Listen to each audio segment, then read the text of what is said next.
Midnight calls from beyond.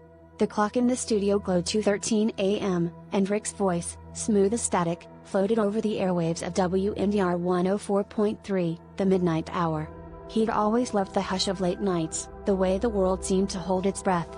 Calls trickled in, the insomniac with a song request, the lonely trucker on the interstate. But tonight, the phone lines crackled with something colder. The first strange call was a woman named Evelyn, her voice thin as a dying battery. "Tell Sarah I forgive her. She doesn't need to be afraid anymore."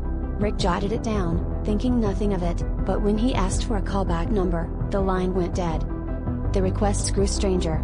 A man named George wanted his son to know where to find the hidden will, under the floorboards, beneath the red rug.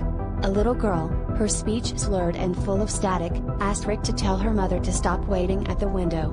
Rick's skin prickled as he realized these calls weren't coming from anywhere he could trace. When he tried to star 69, the machine spat out a string of zeros. A weight pressed on his chest. He forced a laugh, joking on air about how the ghost lines are open tonight, but his voice quivered. Around 3:10 a.m., the calls stopped abruptly.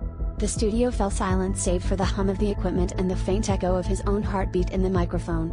Rick slouched in relief, thinking the weirdness had passed, until a final call rang through, a familiar voice, hoarse and broken. "Rick, it's Dad.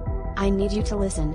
Rick's father had died in a car accident a year ago, a fact that left Rick reeling as his father's voice continued, urging Rick to leave the station immediately and never come back.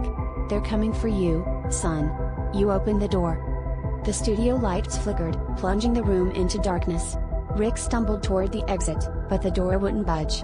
The phone lines began ringing, one after another, then all at once, each line blinking with the names of the dead. Their voices surged through the speakers, a cacophony of pleas and warnings. Rick pressed his hands over his ears, but the messages drilled into his skull. "You heard us. Now you belong to us." As dawn broke, the station manager found the studio empty, a faint static crackling through the airwaves, and Rick's last broadcast looping over and over, "This is Rick. And I'll be with you. All night long."